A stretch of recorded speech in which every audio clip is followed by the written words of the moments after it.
වොයිචිසෝ Lanka camera මූණුතේ YouTube මුවදුර ඉන්න ඔබට ආයිබෝවන්.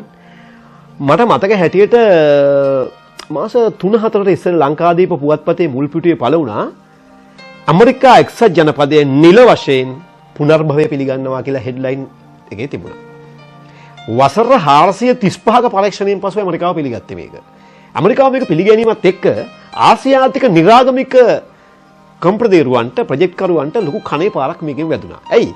ලෝක කේන්ද්‍රය පුනර්භවය පිළිගන්නකොට එකෙන් අදහස් වෙන්නේ බුදුහාමුදුරු දිසූ සම්මාදිට්ඨි සූත්‍රයේ දෙවැන්න පුනර්භවය ඇත කියන සංකල්පය ඇමරිකාව පිළිගත්ත කියන එක.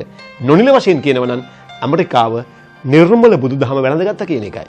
ඒ නිසා ඒක ඊටාම විශේෂයි, ගොඩක් සැලකිලිමත් වෙන්න. ඒ නිසා ලෝකය ප්‍රබුද්ධයි, එතනට ආවා. පරණ ඉන්නේ නැහැ යන්න.